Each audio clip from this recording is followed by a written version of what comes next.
नमस्कार, मैं डॉक्टर प्रज्ञा शर्मा आपका स्वागत करती हूँ मेरे यूट्यूब चैनल पे। हमने संधि पढ़ी थी जिसमें हमने स्वर संधि का अध्ययन किया था और मैंने आपको ये कहा था कि मैं आपको संधि के जो स्वर संधि है इसका शॉर्ट ट्रिक आपको बताऊंगी, एक सामान्य सी सारणी बनाकर समझाऊंगी। ठीक है, तो अब हम वही प्रारंभ करते हैं। सबसे पहले हमने यण संधि को लिया। ये मैंने सारणी बनाई है जिसमें सबसे पहले देखो इस क्रम संख्या डाल दी, संधि डाल दी, उसका नाम यण संधि। सूत्र इसमें कौन सा आएगा? इको यण ची, एक स्थान है यण से याद। हबिक ई छोटा ई, इसको ये उ वे, री री रे, ली ले। इसमें यह है कि सामने असमान स्वर होगा, मतलब कोई भी समान स्वर नहीं होगा। ई है तो ज़रूरी नहीं है ई होगा, तो कुछ भी हो सकता है सामने, और उसका परिवर्तन हमें करना है यह वह रैले। अब मैंने इसमें एक चीज़ और आपको बताने की कोशिश की है, जैसे संधि प्राप्त होने पर जब विच्छेद होगा तो इसकी पहचान कैसे होगी। जैसे जब ये शब्द संधि प्राप्त होगी इसकी, तो शब्द आधा जो भी शब्द इसमें होगा ना शब्द, वो आपको आधा जो है वो दिखाई देगा। उसके साथ ही वह यह उ की मात्रा आपको दिखाई देगी। ठीक है, मैं आपको जैसे दिखाती हूँ। यदि प्लस अपि, यद्यपि, द आधा है इसमें, द में यह मिलाए तब ध बना है, तो ये आधा है आपको दिखा, यह है इसमें। इसी प्रकार अन्वय, अन्वय में न आधा है और वह आपको दिख रहा है। ठीक है, इसी प्रकार पित्र आदेश, पित्र तर आधा है। ठीक है, जब ये पूरा बना, इस प्रकार लाकृति, ला री और आकृति।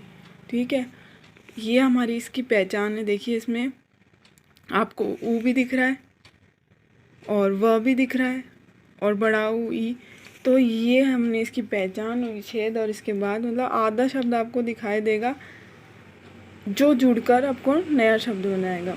ये हमने इसकी पहचान है। अब दूसरा देखते हैं अयादि संधि। अयादि संधि में एचो ए ये वा या वह, ये सूत्र है। इसमें एच को क्रमशः आया अव आय, मैंने आपको बताया था आव आदेश, और ये भी समझाया था कि हम ए ओ ए, ये माहेश्वर सूत्र के आधार पर लिखा जाता है। ऐ ऐ होना रिली का ऐ ओज ए ओ, ए ओज ऐ ओज, ऐसे ए ओज ऐ ओज, ऐना रिले का ए ओंग ए ओज। ठीक है, तो ए ओ ए ओज। ठीक है, इसी प्रकार ये पहले ए को कैसे आया, ए पहले आता है स्वर। ठीक है, स्वर में तो ऐसे ही य व र ल, यह पहले आता है। ठीक है, अंतस्थ में तो इसी प्रकार हमने यह पहले लिया और वह बाद में लिया। ये एक ट्रिक है, ऐसा कुछ नहीं है, ये कोई नियम है, ये एक ट्रिक है कि हम उसको याद कैसे करें। रटना नहीं है, याद से अपने आप याद हो जाएगा। इसकी पहचान ऐसे है, देखिए विच्छेद करने पे आपको ए आई औ ऐसी मात्राएं दिखेंगी आपको, और ये मात्राएं इससे जोड़ने से, मतलब जब हम धन जुड़ता है, जैसे बोलते हैं ना ये शब्द मिलके ये, तो उससे पहले ये मात्रा आएंगी, बाद में नहीं आएंगी। और विच्छेद के पश्चात ही क्या प्राप्त होगा, ए आई ए, ये मात्रा नहीं होगी और इसकी जगह आए आवे आए आ का दृष्टांत होगा। मैंने उसमें बताया था, उसमें आधा आता है, उसमें भी ए आएगा, लेकिन वह और ये आएगा। यण संधि में भी आपको देखिए, यण संधि में भी मैंने ये बोला वह ये आएगा, लेकिन उसमें विच्छेद करने के बाद वो जुड़ने के बाद वो आधा हो जाएगा।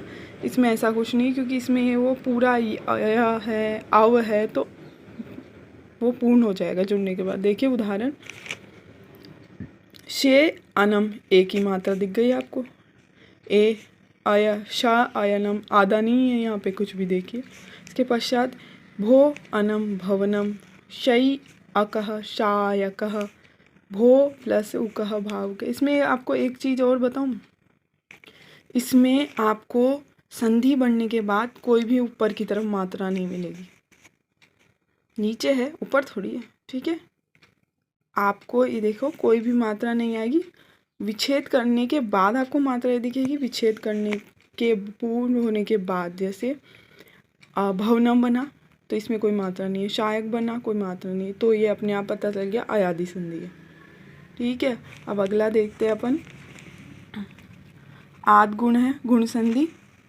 इसमें आ ई ए, आ उ ओ, आ री अर, ये सब सामने इसमें स्वर परे होने चाहिए। हर में जो उसमें भी असमान स्वर, इसमें भी असमान स्वर, इसमें भी असमान स्वर होनी चाहिए आद गुणे में। अब इसकी एक पहचान देखते हैं कि विच्छेद करने से पूर्व ही कैसा होगा और विच्छेद करने के बाद। देखिए, विच्छेद करने के बाद गुण संधि में, विच्छेद करने से पहले जैसे विच्छेद नहीं, इसमें विच्छेद हो गया, विच्छेद करने के बाद इसमें ए आ सामान्य है, वो हर जगह मिलेगा आपको। फिर जमा प्लस धन जो भी कहते हैं आप, इसके बाद ई की मात्रा, बड़ी ई की मात्रा, ऊ की मात्रा, छोटे ऊ की मात्रा, ली, ये सब होंगे। और जब हम संधि करेंगे तो एक मात्राएं मिलेगी, ए की, ओ की, री की। ठीक है, इसमें ये मात्रा मिलेगी। यण संधि में क्या था, अन्वय आधा आधा होगा, अन्वय ये आधा आएगा, उसमें पूर्ण नहीं आएगा, और वह और यह भी दिखेगा। और हमारी अयादी संधि में ये था कि इसमें जो विच्छेद होने से पहले ए ऐ ये आपको दिखाई देगा, लेकिन विच्छेद होने के बाद इसमें कोई ऊपर इसके सर पर कोई मात्रा नहीं आएगी, ये बिल्कुल सादा सा होगा। नीचे लगा सकते हो, देखिए जैसे मैंने आपको बताया, ये बताया था, इसमें व यह दिखेगा लेकिन आधे होंगे इसमें, और इसमें ऊपर कोई मात्रा नहीं आएगी। और गुण संधि में हम आपको देखते हैं, देखिए गुण संधि में ये आपको विच्छेद है, इसमें संधि से पूर्व आपको ई ए आ तो रहेगा, फिर प्लस ई यू की मात्राएं दिखेगी, या ई यू शब्द आपको इसमें दिखाई देंगे, ऊ भी दिखाई देगा, री भी दिखाई देगा, सामान्य आपको पूर्ण रूप से दिखाई देगा। और जब आप जोड़ देंगे उसको तो ये मात्राओं में परिवर्तित हो जाएगा। जैसे ई को ए बन जाएगा, ऊ को ओ बन जाएगा, री को अर, ली को अल। देखिए, नर प्लस ईश, ए ई नरेश, भाग्य प्लस उदय, भाग्य, आ उ भाग्योदय, देव प्लस ऋषि, दे आ री, देव ऋषि, अर आदेश हो गया, अर में वह पूर्ण हो गया, तव ऋकार, तव ए और ली, तव ऋकार। अब आगे देखते हैं वृद्धि संधि। वृद्धि संधि, वृद्धि रेच, वृद्धि रेची, ये विधायक सूत्र है। वृद्धि रालेच मतलब वृद्धि आदेश होता है। वृद्धि रेची, ए आ से परे एच आगे, ए और ओ। देखिए, ए आ के बाद ए हो या आई हो तो ए ही होगा, बड़ा ए ही होगा। अगर ए आ के बाद ओ या औ हो तो भी बड़ा औ ही होगा।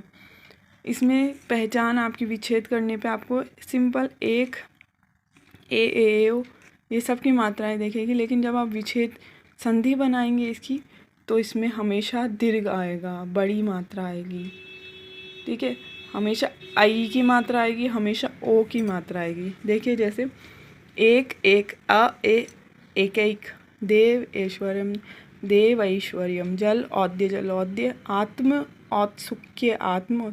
इसकी पहचान सीधी सी यही है कि हमेशा आपको ए और ओ की मात्राएं दीर्घ मिलेगी, बड़ी मिलेगी, ये छोटी मात्राएं नहीं आएंगी, वहाँ पे वृद्धि संधि होगी अपने आप। और जहाँ पर एक मात्रा आए वहाँ पर गुण संधि होगी, जहाँ पे आया और अब या आए वहाँ पर हमारी अयादी संधि होगी, लेकिन उनके सर पे कोई भी मात्रा नहीं होगी।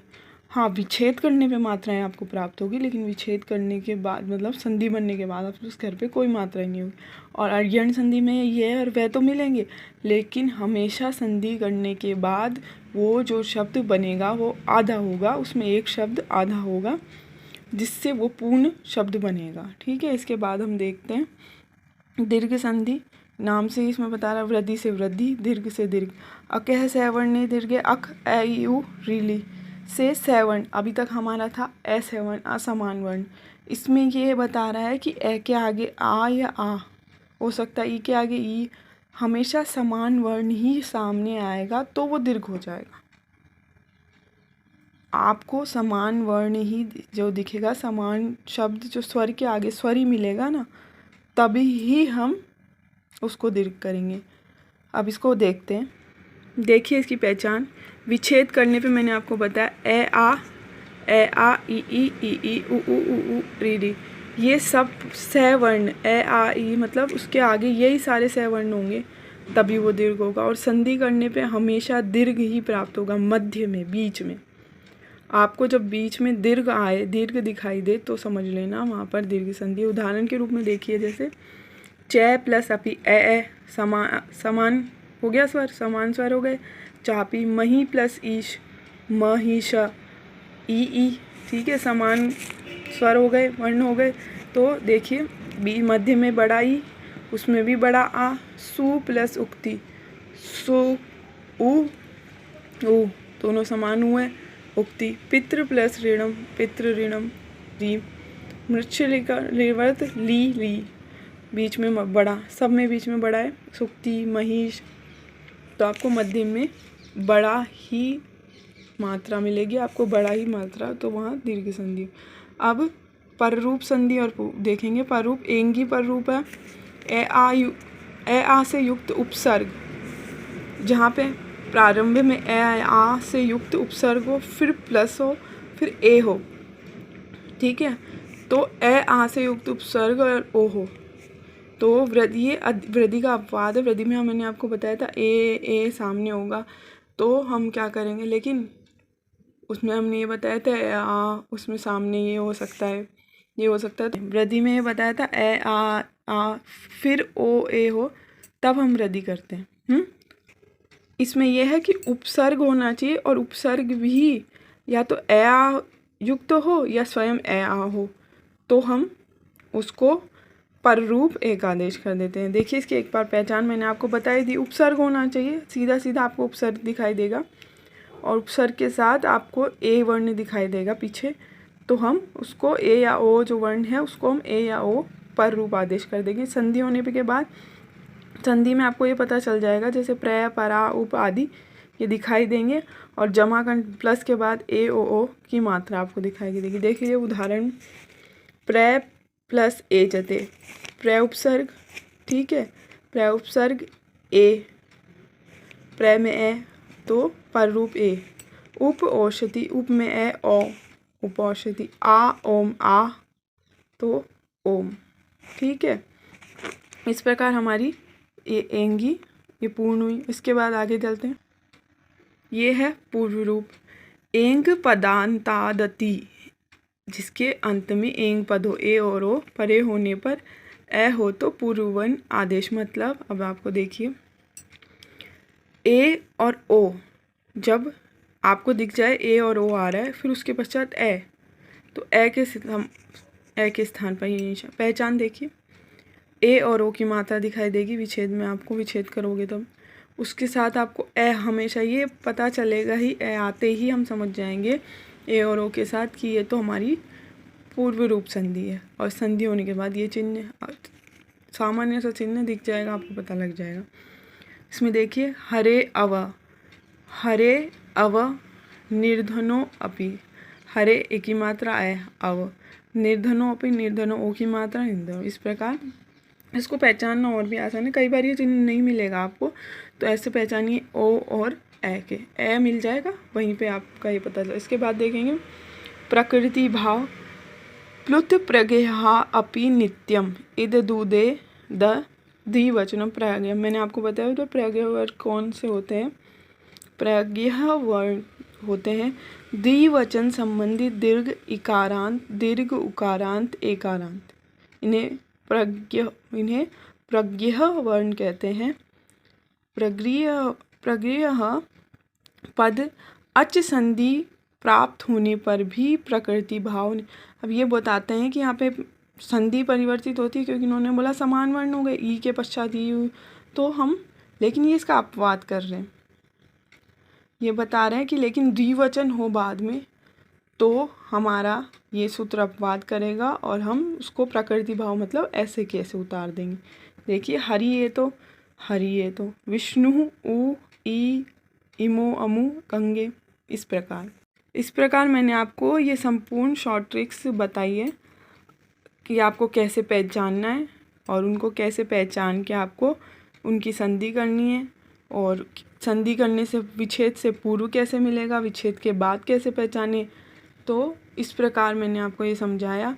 इसमें आपको कुछ भी समझ नहीं आया या एक बार फिर आपको कुछ समझाना हो तो आप मुझे बता सकते हैं, तो कमेंट के माध्यम से मैं आपको सॉल्व करके बताऊंगी। उसके बाद हम अब आगे हल संधि को पढ़ेंगे और उसको प्रारंभ करेंगे। ठीक है, आज के लिए हमारा ये स्वर संधि का चैप्टर अभी समाप्त होता है। और अब हम इसमें कुछ भी आपको लगे कि कुछ समझ ना आए तो आप पूछ सकते हैं। अभी के लिए धन्यवाद। आपका दिन शुभ हो। शुभमस्तु।